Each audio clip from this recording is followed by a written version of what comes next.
Fala, meu povo! Hoje a gente não teve aula, né? Essa semana está um pouco conturbada, né? Em relação a reuniões, feriados. Essa semana foi um pouco difícil. Mas a gente está faltando bem pouquinho para terminar funções inorgânicas. E o que está faltando é um assunto bem fácil, que é o assunto de óxidos, tá, gente? A gente já passou por ácidos, bases, sais e agora óxidos, beleza?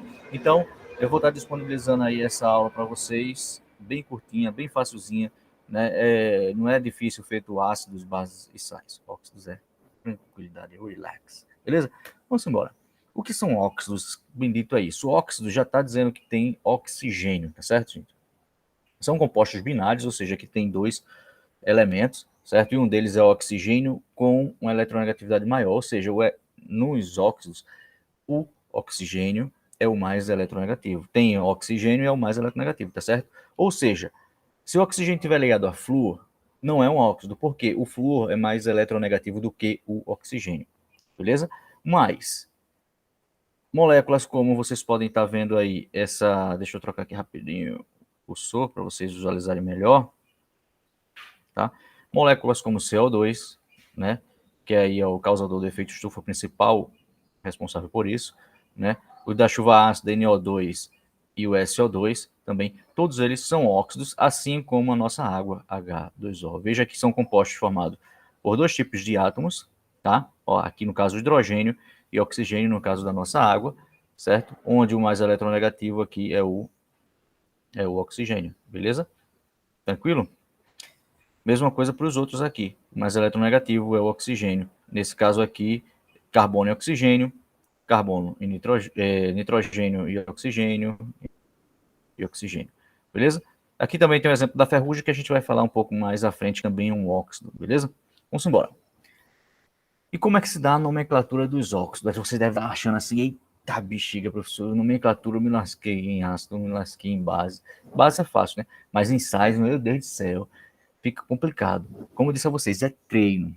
Treino. Apesar da nomenclatura dos óxidos, dos óxidos, serem fáceis, tem que treinar para não confundir as nomenclaturas, beleza? Como é feito isso?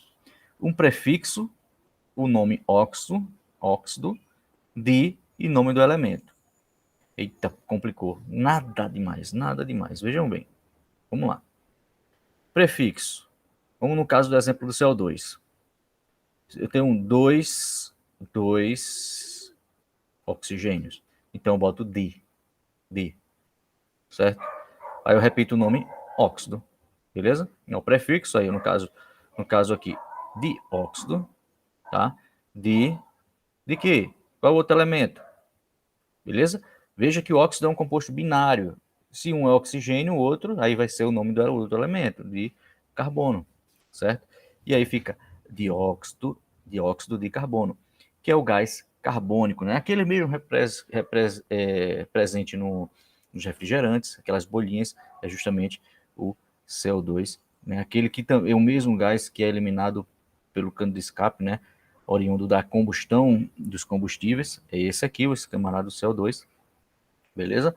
Então, fica fácil, gente. É facílimo. O prefixo di vai indicar a quantidade de oxigênio, né? Tanto é que é dióxido, ou seja, dois oxigênio. Oh, que difícil. E de quê? Do outro elemento. São dois elementos, então não tem o que errar, beleza? E se for outros elementos, vamos lá. Nesse caso aqui, ó, dois elementos, cloro e oxigênio. Então, quantos oxigênio eu tenho? 7, então é hept. Hept-óxido, né? Então, hepitóxido de... Qual é o outro elemento? Cloro. Então, dicloro. Esse aqui, você coloca também porque tem dois cloros. Olha, hepitóxido de cloro. É um prefixo para dizer a quantidade de que tem desse cloro, beleza? Nesse caso aqui, ó, óxido de ferro, né? Quando a gente, às vezes você só vai encontrar o nome assim, óxido de ferro. Pode ser óxido de ferro 2, óxido de ferro 3, porque o ferro a gente já viu que pode assumir dois tipos de NOx, tanto mais 2 ou mais 3, tá certo? Nesse caso aqui, tá o mais 3. Aí, mas quando se fala desse jeito, ó, trióxido, tá dizendo que é 3 oxigênio, né, de ferro. Aí, cara, quando você lê esse nome, você já tem que pensar nessa estrutura aqui, e daqui você já sabe que o ferro vai ter um NOx de 3+, beleza? Vamos embora. Quem ainda tiver com dúvida em inox, né, dá uma revisada lá, a gente ainda vai estudar de novo, certo? Mais profundamente, mas aqui já é necessário que você tenha uma certa noção que o NOx é a carga do elemento dentro da molécula, tá? Beleza? Então aqui, 5 oxigênio, pentóxido de difosfato, esse di porque tem 2 fósforo, então pentóxido de fósforo. E SO3, trióxido de monoenxofre. Esse mono aqui é opcional, tá, gente? Esse mono. Que ele diz que só tem um enxofre, mas é opcional. Se fosse trióxido de enxofre, já dava para imaginar que seria o SO3. Beleza, gente, é fácil. Quantidade de oxigênio, óxido de outro elemento. Vamos embora. E a fórmula geral segue o mesmo padrões dos ácidos, das bases, dos sais. Vocês só vão ter, ó, na maciota, tranquilidade, só igualar as cargas para ficar tudo de boa, meus amigos. É isso aí. Então, é basicamente isso. Você vai ver que o oxigênio, como... Vamos pensar um pouquinho.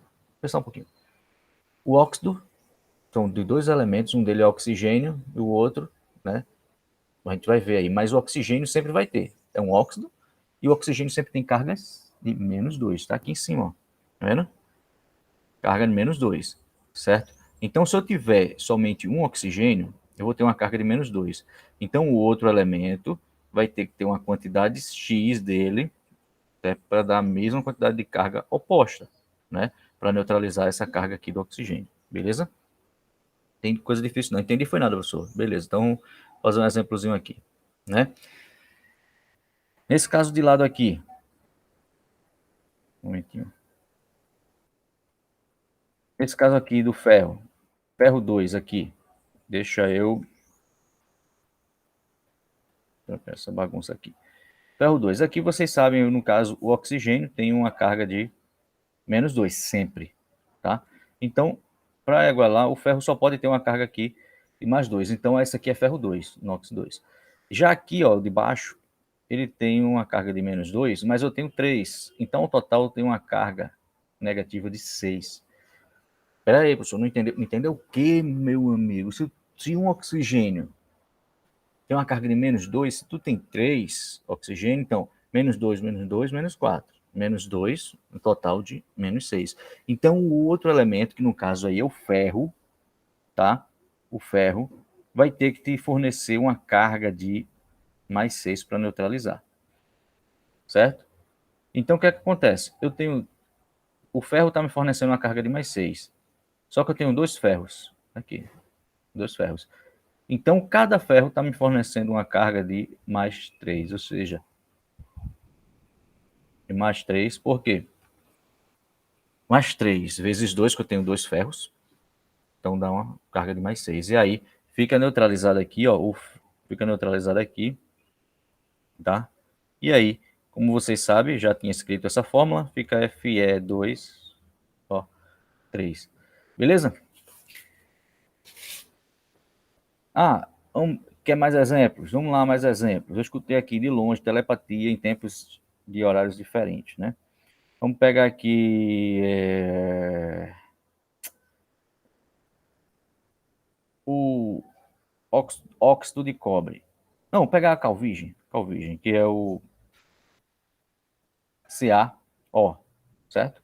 É o óxido, olha o nome, óxido de cálcio. Eita, coisa difícil, de Ca, cálcio. Beleza?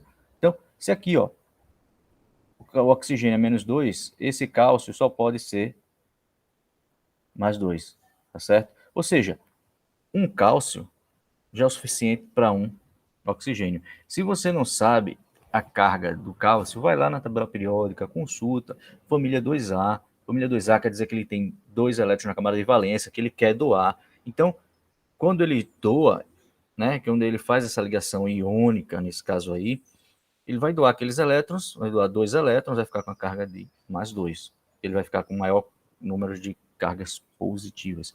Beleza? Acho que é isso, pessoal. Qualquer dúvida a gente vai fazendo aí. Você entra em contato comigo, né?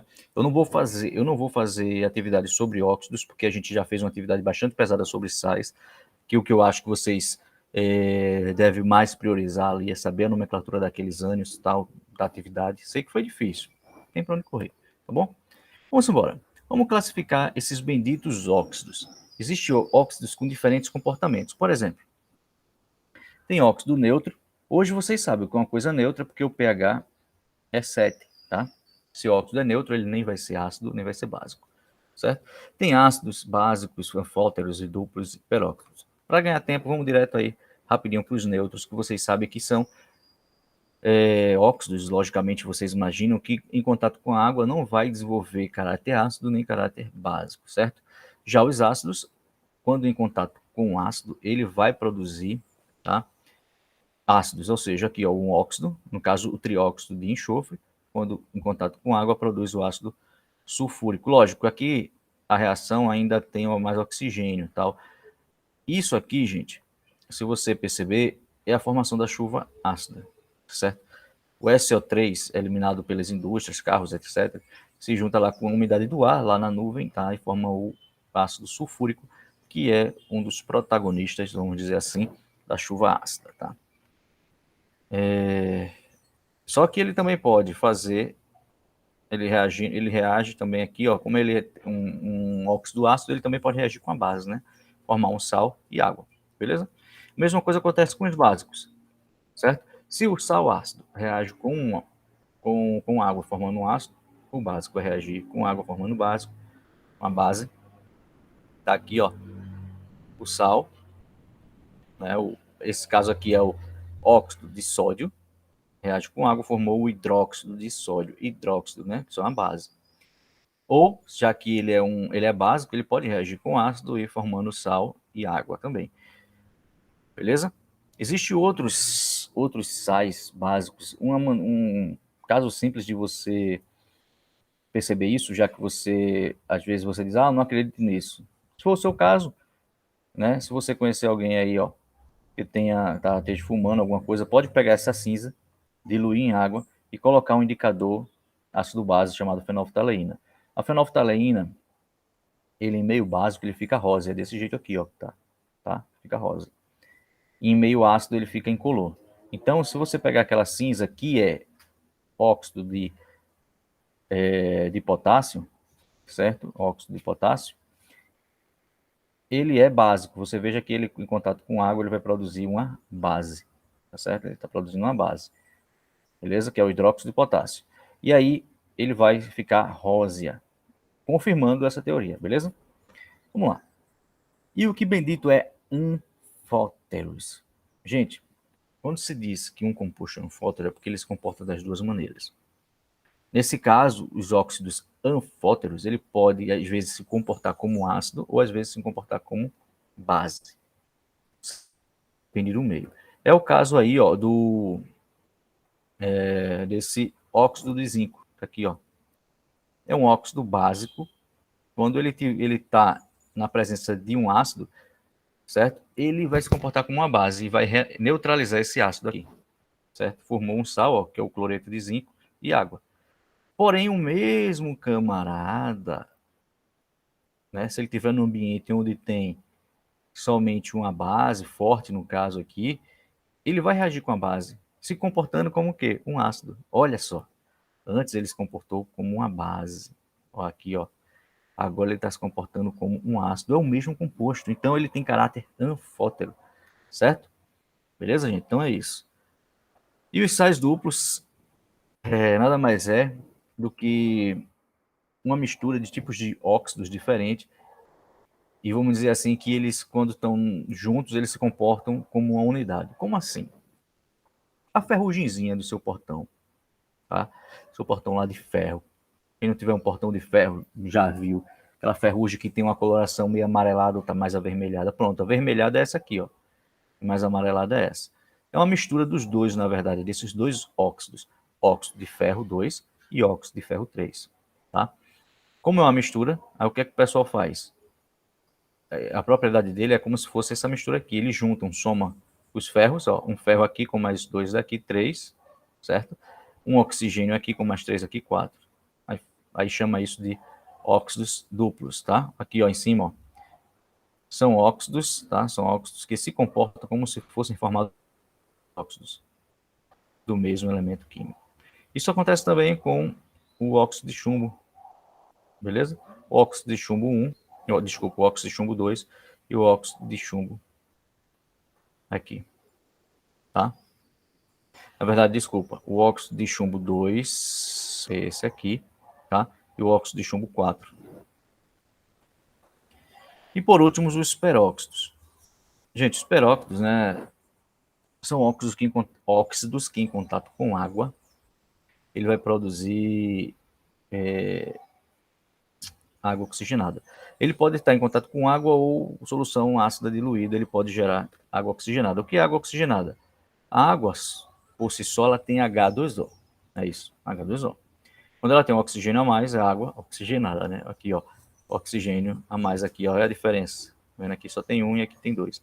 Então, ele reage com a água produzindo água oxigenada ou reage com ácido também produzindo água oxigenada, certo? Então, a gente chama esses camaradas aí de peróxidos, tá? Peróxidos aqui, ó, certo? Só uma ressalva aqui, ó, se você notar o NOx desse camarada, certo? O NOx do oxigênio muda aqui, tá, gente? Em alguns casos. Vamos lá. Nesse caso aqui, ó, vamos embora aqui, deixa eu ver. Pronto. Nesse caso aqui, o sódio, se você perceber, ele tem uma carga de mais um, tá? Mais um. Então, ao total aqui, ele tem uma carga de mais dois ao total, certo? Mas como assim? O senhor disse que o oxigênio sempre vai ter uma carga de menos 2. Se ele tiver uma carga de menos 2, aí eu vou ter uma carga total de menos 4. Mas como é que pode? O sódio não muda essa carga. É muito difícil você tirar outro elétron do sódio, porque ele já está estável quando ele doa um elétron, certo? Então, o que acontece? Significa que para os peróxidos, tá? Esses peróxidos, o oxigênio, só no caso dos peróxidos, tá, gente? O oxigênio vai ter um NOx de menos 1, beleza? E aí, ele vai ter uma carga aqui de menos 2 ao total, certo? É um composto muito reativo. O oxigênio, você sabe muito bem que ele tem um NOx de menos 2. Ele está com NOx de menos 1 aí, mas para ele estabilizar, ele vai voltar ao seu estado normal lá, depois para menos 2. E aí, por isso que ele é os peróxidos, né? No caso também a água oxigenada, é um agente oxidante muito forte. Está utilizado aí para reações diversas de oxidação, na parte orgânicas e até mesmo inorgânica. Beleza? Gente, para a gente finalizar, graças a Deus, né? Eu disse que era curtinha, mas sabe que eu falo demais, né? Para a gente finalizar, algumas aplicações. A gente já viu algumas delas, eu já venho falando com vocês, certo?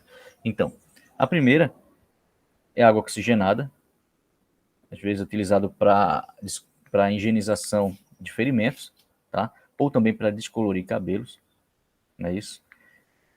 Então, a água oxigenada, vocês sabem muito bem, a gente acabou de ver que é O2, H2O2, né? E a água da gente aqui, ó, a água que a gente bebe todo dia, nosso corpo é formado por 70% de água, aproximadamente, né? Aproximadamente. Ou seja, e é um óxido. A gente é formado por óxidos, tá? Então, se liga aí, nossa aguinha todo dia é um óxido. Nosso refrigerante, eita, a qualidade desse calorão, uma coquinha gelada com um gelinho, né? Essas bolinhas aqui, ó, olha as bolinhas aqui, certo? E dá aquele toque diferenciado nessa bebida, que é o CO2. É o mesmo, né? Que é emitido pelos combustíveis, né? Pelos elementos, pelos veículos, né? Que pela combustão desse combustível. Então, aqui também é eliminado o CO2. E é o camarada que é responsável, né, o gás responsável pelo efeito estufa, o aquecimento global, é o excesso deles. O excesso dele está fazendo com que a nossa Terra aumente a temperatura e com isso derretimento de geleiras, aumento do nível do mar, espécies, né, que antes viviam em determinadas condições climáticas vão ser extintas e fora as consequências ambientais que a gente está sofrendo já e vai sofrer se continuar desse jeito. E aí você deve estar pensando, disso está acontecendo agora não aconteceu milhares de anos. Lógico, gente. A gente está utilizando muito combustível. A tendência é ser substituído esses combustíveis fósseis por outros tipos de combustíveis ou energias, né? Vamos dizer assim. Por quê? Se você parar para pensar, o petróleo são cadeias carbônicas, ou seja, vários carbonos que está lá isolado, lá no subsolo, está lá isolado, não vai fazer mal nenhum, não está na atmosfera, está lá, isoladinho. E o que é que a gente faz? A gente extrai o petróleo para combustível, e aí a gente queima esse combustível, no caso gasolina, diesel, etc., óleos, vários tipos de combustível, e esse CO2 que antes, esse carbono que antes estava lá embaixo, quietinho, em cadeias carbônicas grandes, aí pela queima, né, desses combustíveis vai gerar o CO2 que é emitido para a atmosfera e que nos prejudica tanto. E também contribui pouquinho, tá? Porque ele forma um ácido carbônico lá nas nuvens, mas contribui também um pouquinho para a chuva ácida. Para a chuva ácida mesmo é outros tipos de ácidos, tá? Vamos lá. Vocês devem estar vendo aqui também esse navio, certo? Enferrujando. Tá aqui essas marcas, certo? A indústria hoje, gente, a indústria tanto naval como no geral de construção civil, gasta-se muito dinheiro para evitar esse tipo de corrosão aqui, ó, tá? Por que evitar esse tipo de corrosão? Porque se deixar essa corrosão, determinados materiais vão ser corroídos e vai perder a sua utilidade, né? Como numa construção civil, se aquelas colunas lá de ferro forem corroídas, que dá sustentação e força às estruturas, a estrutura cai. É o que acontece com muitos edifícios antigos, tá certo? Na embarcação tem que se colocar tinta muito boa e cara, de qualidade, para evitar o contato do ferro com a atmosfera, com o oxigênio, tá certo? Aí você deve, professor, mas por que não bota outro tipo de liga? Que inox é muito caro, certo? Muito caro mesmo, certo? E o ferro em si, ele tem uma resistência, uma dureza muito maior do que um alumínio, por exemplo. O alumínio a gente sabe que o portão de alumínio é muito mais fraco que um portão de ferro, né? Então, além de mais resistente à oxidação, mais duradouro, porém não entrega a mesma força, né? Resistência, vamos dizer assim, desse material. Estou falando demais, mas beleza, vamos embora. Tem que falar mesmo, gente. Tem que botar no nosso dia a dia. Outra coisinha aqui, ó, o Calvigem, certo? O Calvigem, que é o CaO, que é o óxido de cálcio, chamado de Calvigem, tá? Calvigem. Então ele é utilizado aí para pintar casas, também para fazer reboco, tá certo? Todos esses aí é utilizado na construção civil, certo? Gente, esses são alguns exemplos, certo? Que eu coloquei, até esqueci de colocar aqui, ó, nesse navio branco aqui, certo? A fórmula do ferrugem, que é o óxido de ferro, certo? Mas existem inúmeras aplicações, está no nosso derredor aí, tanto com problemas ambientais como soluções ambientais, certo? Mas os óxidos estão presentes no nosso dia a dia, vocês já devem ter percebido isso, já falei demais, certo? Então é isso, gente. Então com essa aula a gente encerra